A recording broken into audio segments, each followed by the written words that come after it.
Hey guys, welcome to my channel Assam kitchen. Assam কিচেনে তোমাদের সবাইকে স্বাগত। কেমন আছো তোমরা সবাই? আশা করি খুব ভালোই আছো, আর আমি তো খুবই ভালো আছি। সো আজকে তোমাদের সামনে নিয়ে চলে আসলাম আবারও একটা recipe, fried rice. So fried rice এই ফুল ভিডিওটা তোমরা দেখার জন্য অনুরোধ রইল। সো ফ্রাইড রাইস বানানোর জন্য আমার লাগবে প্রথমেই বাসমতি চাল, আর আমি এখানে একটা বাসনের মধ্যে চালগুলি ঢেলে নিচ্ছি। চালগুলি ঢেলে রাখার পর আমার চালগুলিকে ধুয়ে আধা ঘন্টা মান রেখে দিতে হবে, যাতে চালগুলোকে নরম হয়ে থাকে। এদিকে আমি বসিয়ে দিয়েছি একটা পাত্র, আর পাত্রের মধ্যে ঢেলে নিচ্ছি জল। জলটাকে অনেক ফুটানোর পর দিয়ে নেব চালগুলি দিয়ে নিচ্ছি এদিকে। তো তোমরা ফুল ভিডিওটা দেখ, আর ভিডিওটি যদি ভালো লেগে তাহলে প্লিজ লাইক কমেন্ট শেয়ার করতে ভুলবেন না। যদি আমার চাল দেওয়া হয়ে গেছে, এখন আমি একটা হাতা নিয়ে লাড়া দিয়ে দেখছি যে চালগুলো ফুটেছে কি না ভালো মতো। তারপর ওই জলের মধ্যে দিয়েছি দারচিনি আর তেজপাতা, নাড়া দিয়ে নিচ্ছি। অল্প নাড়া দিয়ে দেখছি কি চালটা ফুটেছে। নাড়া দিয়ে দেখে নিলাম চালটা 70% সিদ্ধ হয়ে গেছে। এখন আমি চালটাকে নামিয়ে নেব। চালগুলো নামানো হয়ে গেছে। সো আমি এখন একের পর এক ভেজে নেব কড়াইশুঁটি, গাজর আর ক্যাপসিকাম। সেদিকে আমি কড়াই বসিয়ে দিয়েছি। কড়াইতে পরিমাণ মতো তেল দিয়ে তেলটা গরম হয়ে যাওয়ার পর আমি একটু খুঁতি দিয়ে নাড়াচাড়া করে নেব। সো আমি এখন এই গরম তেলের মধ্যে দিয়ে নিচ্ছি গাজরগুলো। গাজরগুলো দেওয়া হয়ে গেছে। এখন আমি গাজরগুলির মধ্যে একটু পরিমাণ মতো লবণ দিয়ে নেব।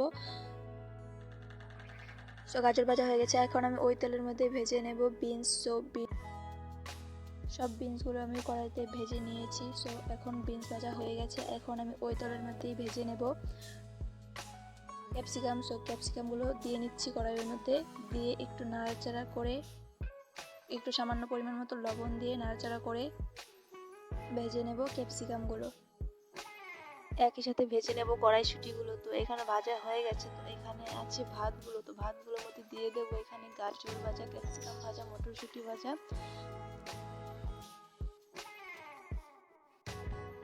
দিয়ে দিচ্ছি বিনসগুলো। তো একসাথে এখন ভালো করে মাখাতে হবে। তো ভালো করে মাখিয়ে দিচ্ছি আমি। তো তারই সাথে দিয়ে দিচ্ছি এখানে কাজু বাদাম, কিশমিশ, দিয়ে দিচ্ছি স্বাদ মতো লবণ, দিয়ে দিচ্ছি চিনি। তো এখন ভালো করে মাখিয়ে নেব।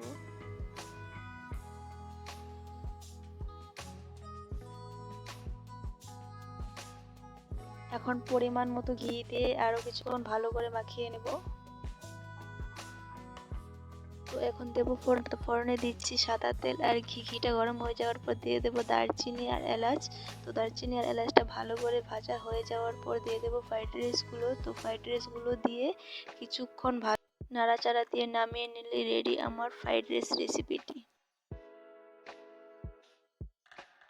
তোমাদের কাছে যদি রেসিপিটি ভালো লেগে থাকে তাহলে অবশ্যই like comment share and subscribe করে দিও। সো এখানে যদি রেসিপিটির মধ্যে কিছু ভুল হয়ে থাকে তাহলে তোমরা ম্যানেজ করে নিও। আজকের মতো এখানেই বিদায়। Next video